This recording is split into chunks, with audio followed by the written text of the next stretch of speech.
People laughed when an old, dusty pickup rattled onto the tarmac. A grease-stained mechanic named Mason Burke stepped out.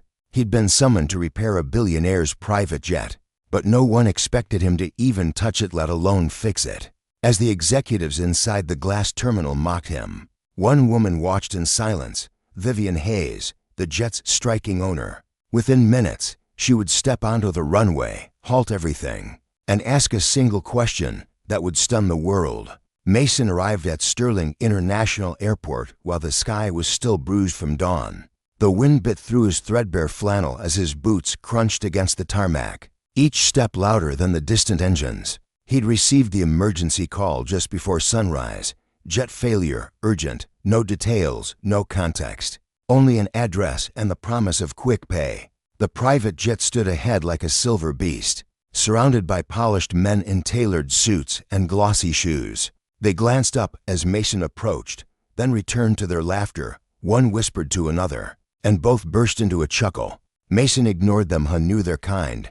All boardroom brilliance, zero understanding of machines. All that mattered was the aircraft. Lives were at stake. He dropped his tools beside the jet, opened the engine panel, and froze. What he saw nearly made his breath catch. The fuel line was cracked, melted. The insulation was gone. The clamp corroded, and a fuel leak dangerously close to the ignition coil. Whoever had last touched this engine should have been banned from aviation. One spark, and the jet would have exploded midair. Mason knew he had minutes, not hours, with no backup, no assistant, and no time to explain. He rolled up his sleeves and got to work. His hands moved with the certainty of years spent fixing engines in barns, on highways, and under the scorching sun of Georgia summers. Airport staff gawked. A few filmed him with their phones. Mason felt their judgment as heat on his back, but he didn't stop. Inside, Vivian Hayes watched everything, saying nothing as her staff snickered. She wasn't just a CO, she was aviation royalty.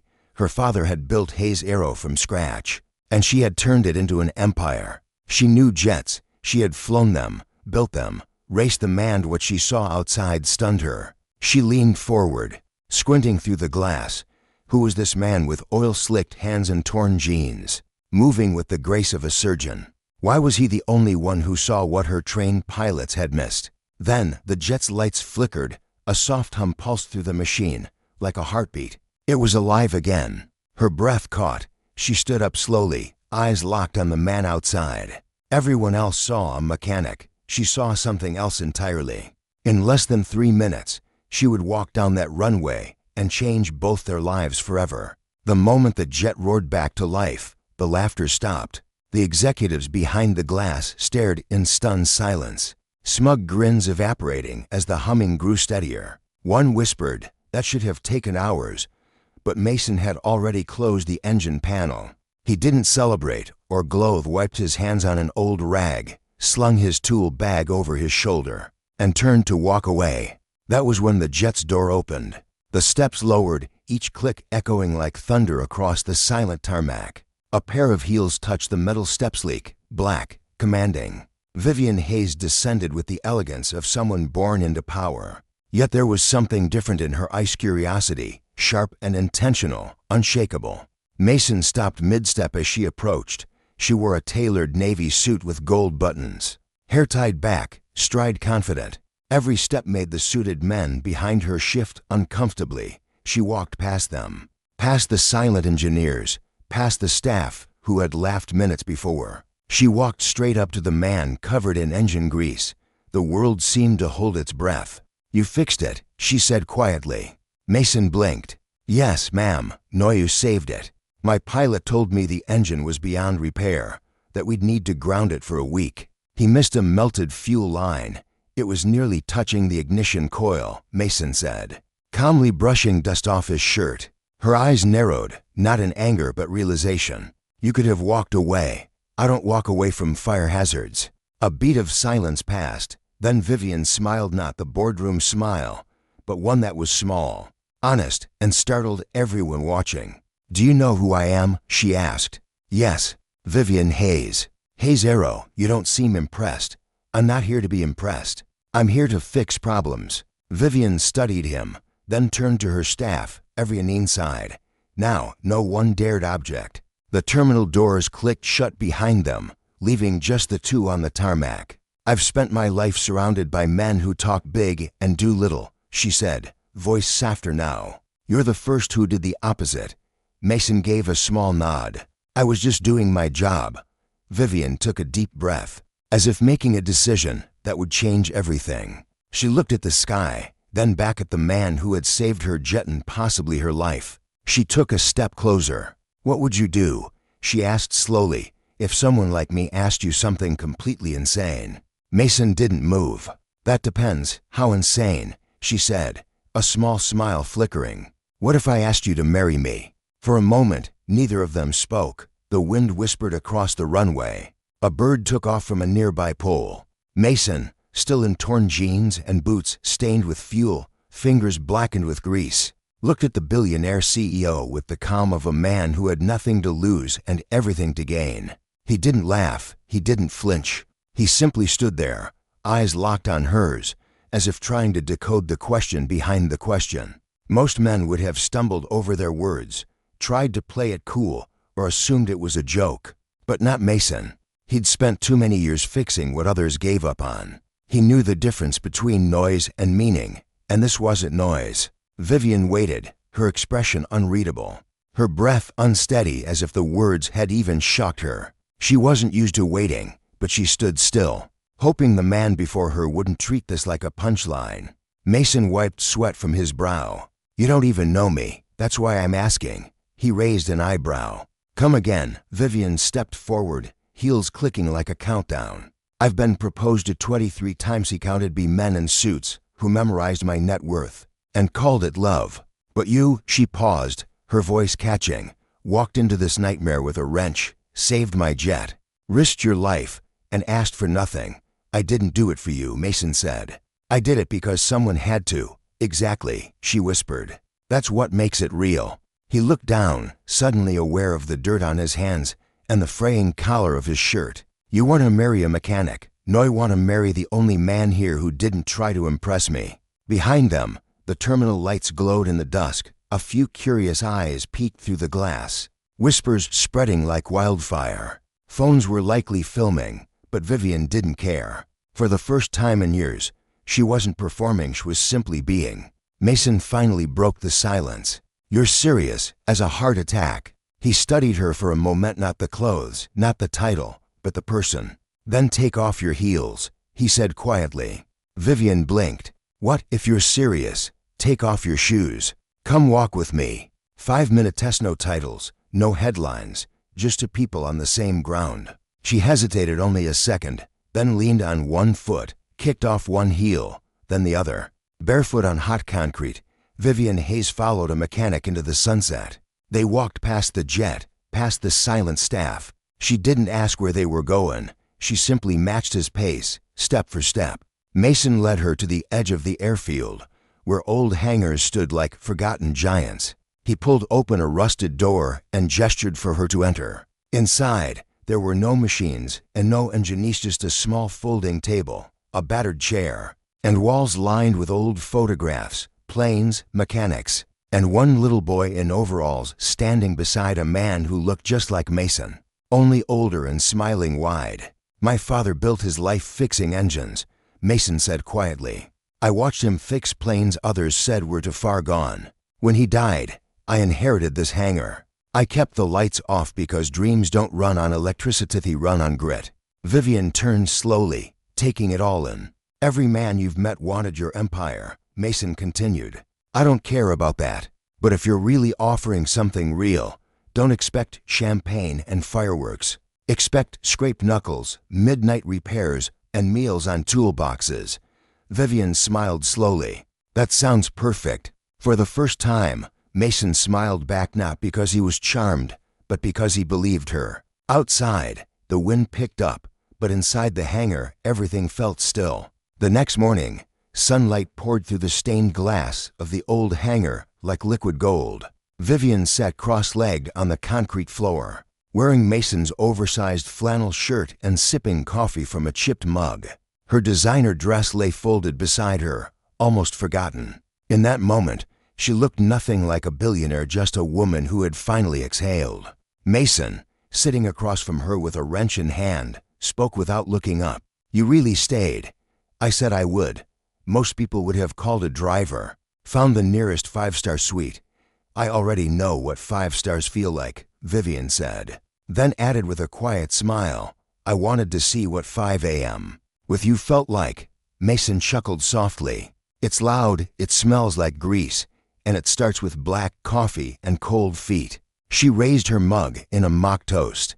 "To cold feet, then." But outside the hangar, the world hadn't paused. News was spreading: a billionaire missing. Her jet grounded, security footage leaked, her name trending. No one knew where she was, not even her inner circle. The wildest rumor was that someone had seen her barefoot, walking across the tarmac with a man in oil-stained jeans. Back at the Hayes Aero boardroom, chaos reigned. Samuel Pierce, chief operating officer and Vivian's longtime advisor, stood red-faced at the head of the table. "This is unacceptable. We have journalists outside, shareholders panicking, and the board calling emergency meetings."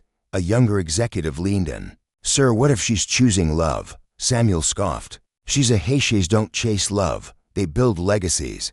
But one person at the table, Vivian's godmother, sharp-eyed Margaret, said nothing. She had seen Vivian grow up in castles and cry alone in them. She remembered missed birthdays and rehearsed smiles. Now, for the first time in years, Vivian was off script. Margaret sipped her tea slowly, hiding a rare smile.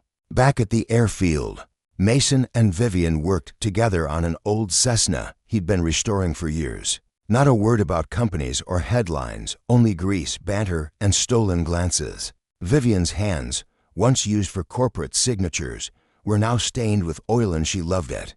By late afternoon, a black SUV appeared at the gate. Mason's body stiffened.